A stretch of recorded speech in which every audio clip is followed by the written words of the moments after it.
Bien, vamos a continuar con el tema propuesta de reforestación de espacios urbanos en Cuautitlán Izcalli con especies nativas del Valle de México. Alejandro de la Rosa Tilapa, Maite Stephanie Jiménez Noriega y Jaime Alejandro Torres Montúfar son los autores. Adelante, muchachos. Ok, bueno, pues como ya nos presentaban, este es un trabajo que se está haciendo junto con la colaboración junto con la doctora Maite Jiménez Noriega y el doctor Alejandro Torres Montúfar del Herbario de la FESCO Ocotlán. Bueno, pues básicamente quisiera hablarles un poco al respecto, género que es el municipio de Cotlán Izcalli, el cual se encuentra en el norte del Valle de México y que es una zona altamente poblada y en la actualidad es una zona altamente industrializada. Pues cada día se siguen haciendo espacios principalmente para la producción y construcción de áreas que van enfocadas principalmente a la industria. Aquí tenemos, por ejemplo, este pequeño mapita donde les muestro que también dentro del área de Cotlán existen dos áreas de conservación. Hacia la parte norte tenemos la Sierra de Tepozotlán. Voy a apagar mi cámara porque creo que se está trabando un poquito el audio. Sí, adelante, gracias. Y, y hacia la parte sur tenemos la Sierra de Guadalupe, las cuales fungen como áreas de conservación cercanas al municipio de Cotitlán Izcalli. Bueno, antes con esta presentación, les quisiera hablar de dos términos, de los cuales les voy a mencionar en la presentación, que son las especies nativas y las especies exóticas. Bueno, resulta que las especies nativas son especies que han evolucionado y se han adaptado a nuestro entorno local durante miles de años. Son una parte importante de nuestros hábitats y además de nuestros ecosistemas, y que proveen además servicios ecosistémicos, tales como la captación de agua, la captura de carbono, entre otros. En contraste, las plantas cultivadas son plantas que han sido originarias de otras regiones del mundo y que han sido sembradas como plantas principalmente ornamentales o para hacer una función en nuestro ecosistema. Tal es el caso de la siguiente lámina que les voy a presentar, cómo fue la llegada del eucalipto en el Valle de México. Bueno, pues resulta que durante la última parte del siglo XIX había unas propuestas de la Academia Nacional de Medicina de sanear el Valle de México. Esto con la cuestión de la incidencia de casos tan intensos de malaria que se conocían. Entonces, la Academia Nacional de Medicina propuso un concurso en el cual varias personas mandaron propuestas para sanear el Valle de México.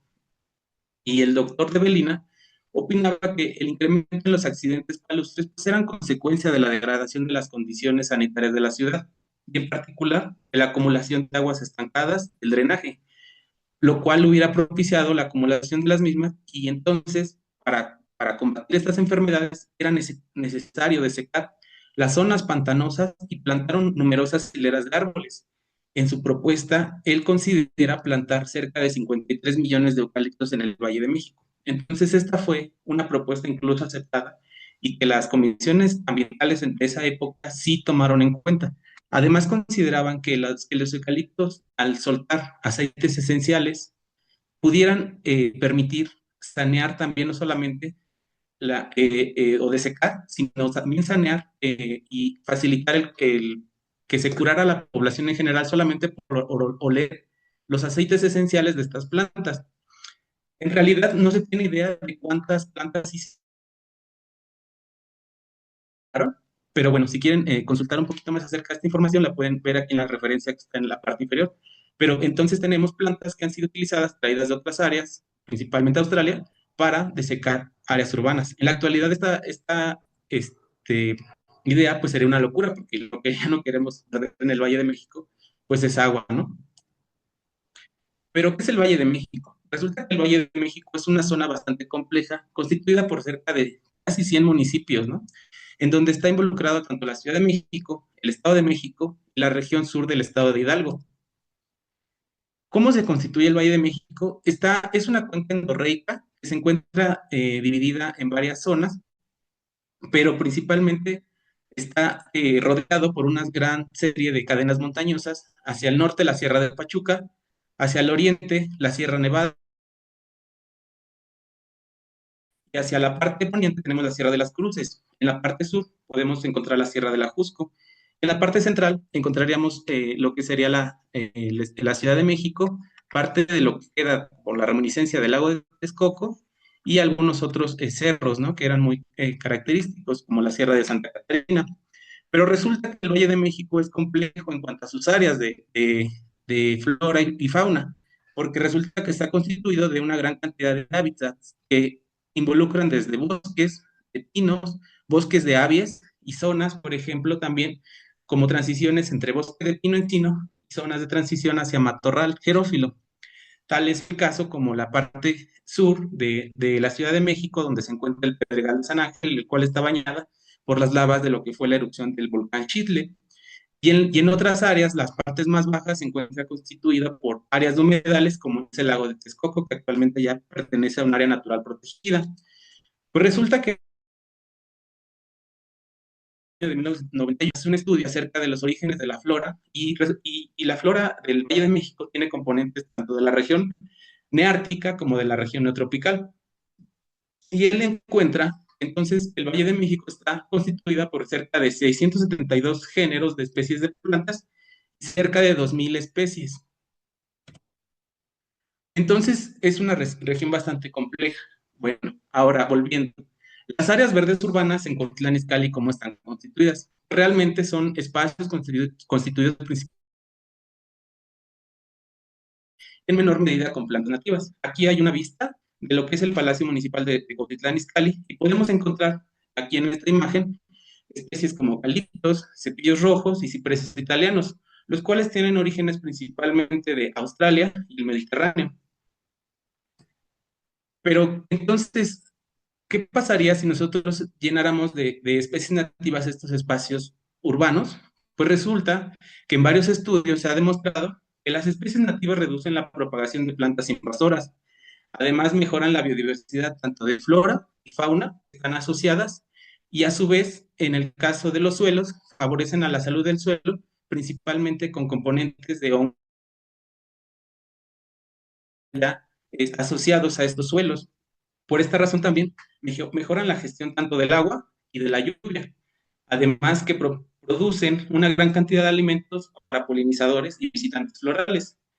En el trabajo de Perry Cox, ellos los definen como áreas o espacios verdes urbanos, ¿no? Eh, Cabe señalar que ellos lo que identifican en esto es que, aunque haya áreas de conservación grandes en los exteriores de los lugares o las grandes ciudades, no sirve de nada tener estos espacios si no existen espacios intermedios de interconexión. Por esta razón, ellos proponen crear espacios verdes que puedan fungir como conexiones para las áreas de conservación más grandes. Aquí vemos, por ejemplo, esta imagen satelital de lo que sería el municipio de Liel, específicamente enfocándonos en el centro urbano.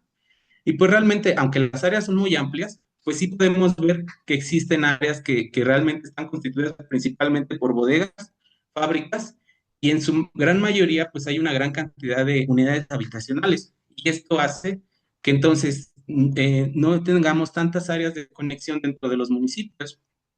Entonces, ¿serán suficientes los espacios verdes que tenemos en la actualidad?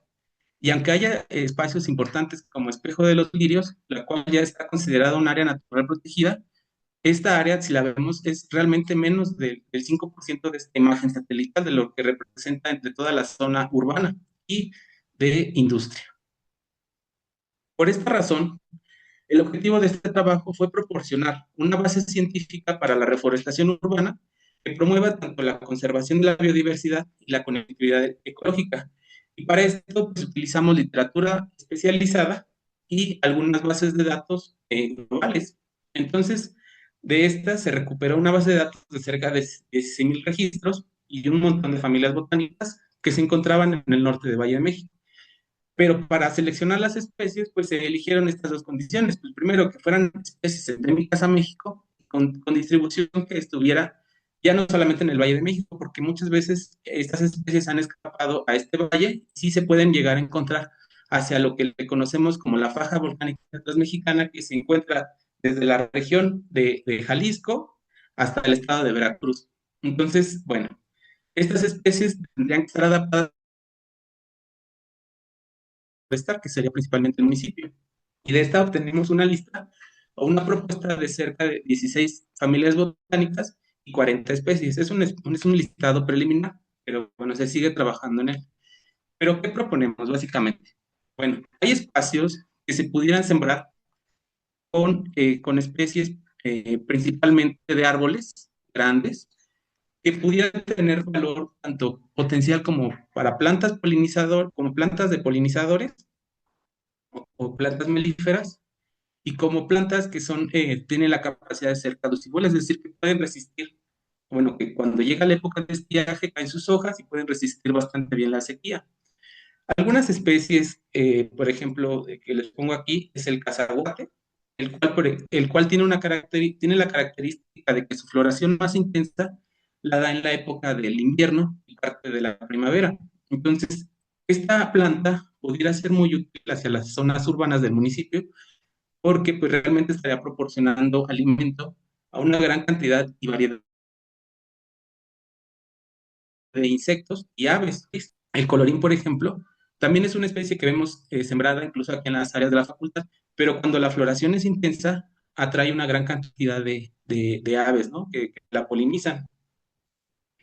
Otras especies con gran tolerancia a la sequía, por ejemplo, son los alnos. Sin embargo, existen otras especies como los encinos, los cuales también tienen una gran capacidad de tirar, bueno, de mantener las condiciones, se pueden mantener más bien en condiciones de sequía, ¿no? Como los encinos, el Quercus rugosa o los Quercus desertícola. Pero para sembrar estas especies, espacios amplios, de al menos 5. Por esta razón también se encontraron otras especies o árboles pequeños que pudieran ser sembrados en espacios reducidos, camellones o lugares donde se evita que se rompa la banqueta.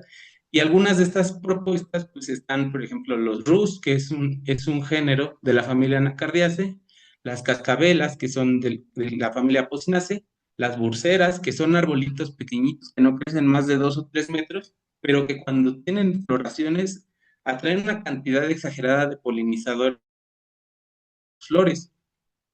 Las cenas multiglandulosas, aunque se les consideraría incluso hasta malezas, pero la realidad es que son especies que soportan bastante el maltrato. Incluso si nosotros las llegamos a podar por accidente, a la siguiente temporada vuelven a rebrotar con gran intensidad, además de que producen floraciones intensas y atraen una gran cantidad de abejas, no solamente apis melíferas, sino abejas nativas.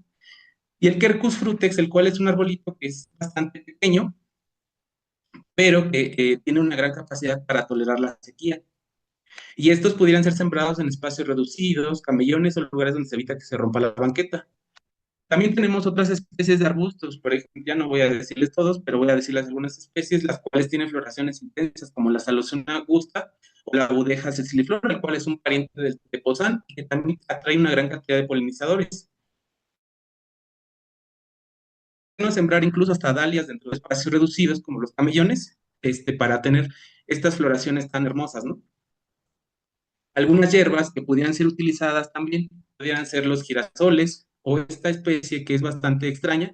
Es un colorín, pero chaparrito, es una hierba perenne y igual produce flores tan bonitas como las de colorín.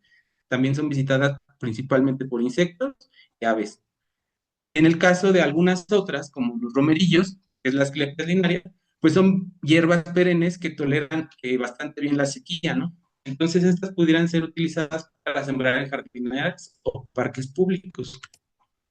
Y algunas suculentas que pudieran ser sembradas, por ejemplo, de la carretera o lo que es la zona de lo que es la autopista México-Querétaro, como las opuntias, que son principalmente las especies, hablando no solamente de la común, que es el Ficus indica, pudiéramos sembrar Icacantha, Opuntia tomentosa, Opuntia robusta, Streptacantha, incluso algunas especies como los agaves, que de hecho agave filífera tiene una gran población todavía sobrevive más bien una gran población en el municipio de Catepec. Y algunas especies también que pudieran ser sembradas en algunas jardineras, como las manfredas o algunos equinocerios. Aquí vemos la imagen del lado derecho superior, una abeja nativa que está intentando polinizar las flores y esta se ubica, este individuo se encuentra aquí en el Jardín Botánico de la FES. Pero algunas otras especies también, como los estenocactus, sequeverias. Pero bueno, hablando de esta cuestión de la reforestación, a veces hay que tomar tres aspectos importantes. En realidad, aunque nosotros sembremos cualquier especie, si la sembramos en el otoño o en el invierno, o quizás a principios de la primavera, pues muchas veces las plantas van a perecer porque no tiene agua el suelo. Si no estamos llevándole agua, pues la planta se va a morir. Entonces, aunque parezca un poco lógico, lo ideal sería sembrarlo en las primeras lluvias.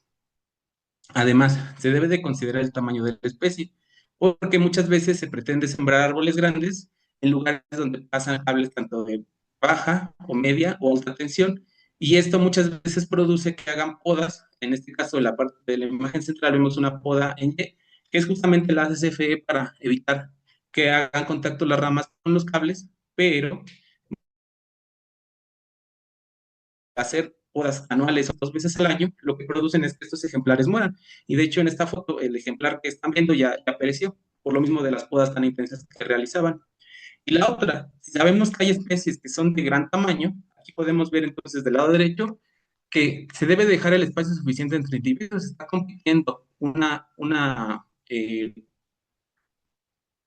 planta de pirul con una vignonia. Entonces, bueno, el hecho de que con una jacaranda, perdón, están en un espacio reducido, se ponen a competir, entonces tratan de irse hacia los extremos ambas, se hacen una condición como de ella, y esta condición hace que a la larga, conforme sigue creciendo el árbol, en un ventarrón muy fuerte pueda irse de un lado. ¿Cómo se verían estos espacios sembrados con cacahuates, encinos o nopales? Aquí en la imagen del lado derecho, por ejemplo, vemos que pusieron en la parte de la México Querétaro y la Avenida Chalma, reforestaron con palmas, bueno, con palmeras más bien. Pero ¿qué fue lo que sucedió? Pues que las plantas están acondicionadas a una gran cantidad de agua, las llevan, las siembran, las dejan de regar y pues perecen. Entonces, ¿qué pasaría si nosotros encontráramos entornos urbanos con especies que ya están adaptadas al clima local? Pues muy probablemente tendríamos plantas bastante resilientes que pudieran incluso proporcionarnos esos servicios ecosistémicos y que pues, pudieran promover también la conservación y promover este traslado de especies a otras áreas de conservación. Un Entonces aquí, por minuto, ejemplo, les pongo Alejandro. estos dos ejemplos. Sí, ya casi acabo. Donde podemos ver cómo se verían estos espacios urbanos. Aquí otra imagen de especies nativas, en este caso conteverias, en el municipio de Celaya. Realmente es una ciclovía, pero pues da mucha vista, ¿no? Entonces, bueno, teniendo ya en cuenta, las especies presentadas aquí tienen mucho potencial para ser sembradas en el municipio de Cuautitlán, y como especies principalmente resistentes a la sequía, que tienen gran potencial ornamental y como plantas melíferas. Aunque faltan protocolos para el manejo de especies silvestres, debemos encaminarnos a empezar a resolver este problema. Y entonces estos entornos urbanos deben ser reforestados para mejorar las conexiones entre áreas de conservación y seguir las recomendaciones de éxito para que mejoremos las probabilidades de éxito de estas especies. Además, debemos hacer llegar en general para que también haga conocimiento de esto. Muchas gracias, les agradezco que me hayan escuchado. Damos agradecimientos al proyecto PEPIME y cualquier cosa me pueden contactar por correo electrónico. Muchas gracias, maestro Alejandro. Eh, Muy interesante, importante el tema que tú estás planteando. Eh, Quisiera que en menos de un minuto contestaras y quien quiera seguir contactando al maestro, ahí está el correo electrónico, por favor. Nos preguntan cómo contribuye estos proyectos de Y reforestación bueno, nativas a la mejora ambiental y ecológica de las zonas urbanas en general. pues en general, pues se nota por el cambio de especies, ¿no? Que llegan. O sea, simplemente aquí bueno, les pongo el ejemplo aquí en el Jardín Botánico, pues hemos contabilizado hasta más de 40 especies de insectos que son visitantes florales o polinizadores en las especies nativas. Entonces, pues una sería el incremento, pues realmente de la biodiversidad, tanto de insectos, ¿no? Entonces digo, esta es una asociación, pero realmente también hay asociaciones negativas como en el caso de algunas mariposas que llegan a comerse los teposanes, que sería una cuestión negativa, pero que en realidad pues contribuye básicamente a algo que sería una interacción, digamos, negativa, en el sentido de que hay depredación, pero positiva en el sentido de que las mariposas van a polinizar a otras especies, ¿no? Entonces, hay todo un conjunto muy complejo de interacciones, ¿no? Pero que Muy bien, justamente la reforestación pudiera mejorar esta biodiversidad. muy bien. Muchísimas gracias por su participación. A la vuelta de correo electrónico enviaremos la constancia correspondiente y Muchas bueno, gracias. invitar a todos ahí está el correo electrónico nuevamente, insisto, para que tengan comunicación con los compañeros.